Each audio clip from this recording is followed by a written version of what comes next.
On va parler maintenant de Peter Simons parce que depuis quelques semaines, il dit qu'il cherche une nouvelle façon de financer un super centre de distribution puis qu'il veut faire plein de choses différemment dans l'industrie. Et là, par erreur, le ministère de l'Économie, de la Science et de l'Innovation, on apprenait ça dans le Journal de Québec samedi, a révélé qu'il recevait un financement de 81 millions de dollars. Ouais, l'erreur, c'est pas de lui donner le financement. L'erreur, c'est d'avoir révélé le montant parce que normalement, dans ce que le ministère publie, il publie qu'on va aider tel organisme, mais on dit pas le montant. Là, on sait que c'est 30 millions par année. Ça va commencer par un 30 millions, là. C'est 30 millions d'ici la fin de l'année présente, 39 millions pour l'année prochaine, puis 12 millions pour l'année suivante. C'est le programme SR. Et moi, ce qui m'a fait sursauter, premièrement, comment ça se fait que le gouvernement prend l'argent des contribuables pour donner à Simons? Je m'excuse, là, mais il vend de la guenille, là, je veux dire. Puis j'ai rien contre, là, c'est un modèle, c'est un succès pour notre région Simons. Moi, je suis très fier de Peter Simons puis de son équipe. Ce qu'il veut faire, c'est un centre de distribution qui va être, qui va rivaliser avec Amazon, etc.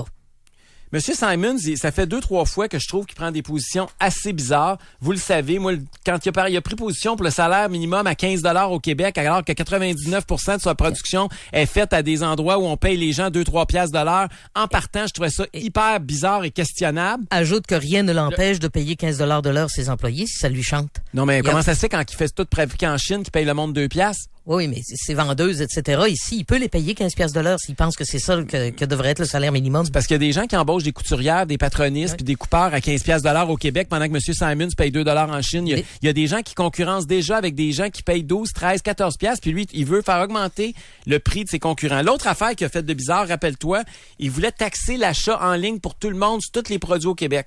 Mais quand tu vas puis que tu achètes chez Simons à partir des États-Unis, tu payes pas de taxes. Fait que ça aussi, c'est comme encore une fois, faites ce que je dis, pas ce que je fais, M. Simons. Et là, le bout, il voudrait que lui, contrairement à tous ceux qui vendent de la guenille au Québec, reçoivent 81 millions de dollars de la part des contribuables. Ben, moi, ce que j'aimerais savoir, c'est, ça va servir à quoi? À bâtir son espèce de grand système d'entreposage et de livraison comme Amazon? C'est à ça que ça va servir? Puis quel compte ils vont rendre? Parce qu'oublie pas qu'au Québec, les entreprises reçoivent des subventions, mais rendent assez peu de comptes. Rappelle-toi là, les subventions pour les voitures électriques, là, Peugeot, Citroën, machin chose, là. On leur a donné des subventions, mais ça peut tomber, puis on récupère rien dans ce temps-là. Dans le cas de Simons, s'il veut du financement, la façon dont la plupart des entrepreneurs procèdent, c'est qu'ils s'inscrivent en bourse. Mais il a dit que ça l'intéressait pas, lui. Puis là, des gens comme moi, qui aiment beaucoup Simons, moi j'aime ça, ok, je pourrais acheter des actions. Sauf que ça obligerait M. Simons à me dire combien il gagne. Ça obligerait M. Simons à me donner ses plans de développement. Ça l'obligerait à rendre des comptes publics. Ben oui, il serait obligé de donner aux actionnaires, à tous les actionnaires, comme quand vous achetez n'importe quelle compagnie d'actions de n'importe quelle compagnie, ils sont obligés de vous envoyer des états financiers, puis vous avez accès à ce qui se passe à l'intérieur de l'entreprise. Un peu comme dans les entreprises de M. Taillefer, où on sait ce qu'il demande, on sait ce qu'il obtient des gouvernements, mais on ne sait pas très bien comment l'ensemble est géré. Là, c'est que ce matin, Jérôme Landry, dans le Journal de Québec, il va d'une chronique où, effectivement, il compare Peter Simons à Alexandre Taillefer, puis il dit que, dans le fond, là, le roi de la subvention à Montréal, c'est Alexandre Taillefer, puis on est rendu ici à Québec avec notre propre Alexandre Taillefer local. Il s'appelle Peter Simons, puis c'est décevant, parce qu'il avait une belle réputation, ce gars-là. Puis là, au nom de je sais pas quoi, on a l'impression qu'il veut se faire du capital politique avec une petite... En siphonnant le contribuable, je trouve qu'il est tout en train de perdre le capital de sympathie qui a pris des années à se construire. Comment le gouvernement, si c'est pour l'aider à se mettre en ligne et à vendre ses affaires en ligne, comment le gouvernement va-t-il refuser une aide équivalente à d'autres entreprises québécoises? Notamment aux concurrents de M. Simons qui ont des boutiques? Il y a récemment, il avait fait une entrevue d'ailleurs où il parlait d'un tournant important. Et il disait que ça va pas, tu sais, puis là il parlait évidemment de la meilleure équité fiscale, il dénonçait le fait que ses concurrents pouvaient vendre en ligne puis payaient pas de taxes, mais il disait qu'il allait devoir avoir une injection de capitaux parce que l'investissement qu'il s'apprête à faire est majeur. Puis ça, je le crois. Là, il dit que ça va être, c'est très très gros. Il parlait là de son centre de distribution robotisé que ça coûterait 150 millions de dollars. Il disait que ça va être le plus efficace en Amérique du Nord, que ça va être le top, qu'il n'y a pas de choix et que pour ça il y a besoin des investissements et que tous tout est sur la table présentement. Moi, ce que j'avais compris, c'est qu'il s'en allait public, c'est-à-dire qu'il allait être coté en bourse. C'est ce qu'on avait compris de cette entrevue-là qu'il avait donnée il y a à peine un mois.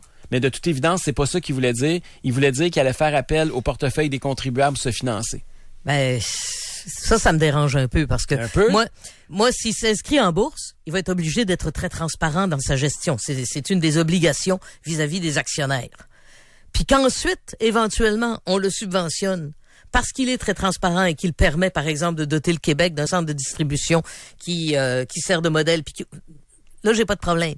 Le problème que j'ai, c'est de donner de l'argent à des gens qui ne rendent pas de compte. Il aurait pu, s'il voulait pas avoir de compte à rendre aux actionnaires de l'entreprise, il aurait pu aussi aller chercher des nouveaux investisseurs. Il aurait pu s'associer avec des gens qui ont les poches profondes, puis qui choisissent de s'associer à Simons, puis qui investissent dans l'entreprise. Mais il a dit qu'il cherchait quelqu'un qui avait la profondeur philosophique en affaires, que lui démontre avec son frère. La profondeur philosophique. Donc, ils veulent des gens qui ont la même philosophie que lui. Ben là, de toute évidence, pas le Alors, gouvernement la du même Québec. philosophie que vous, ce sont des gens comme moi. C'est-à-dire des gens qui vont être prêts à acheter de vos actions. En tout cas, je suis bien déçu et je sais pas ce qui va y arriver. Mais là, le 81 millions, j'ai bien l'impression que c'est fait. Là, ils disent que c'est une erreur, mais l'erreur, c'est qu'on l'ait su. Il y a le montant, c'est pas ils vont pas enlever le montant qu'ils ont donné. Là. Oui, ils l'ont dit. L'erreur, c'est que normalement, on ne publie pas les montants. Vous êtes trop contribuables. Vous êtes juste bons pour payer, vous autres. Oubliez pas que Philippe Couillard nous a promis le gouvernement le plus transparent que nous n'aurons jamais eu. Et la première chose qu'on sait, c'est que quand il donne 80 millions à quelqu'un, on n'a pas le droit de savoir le montant.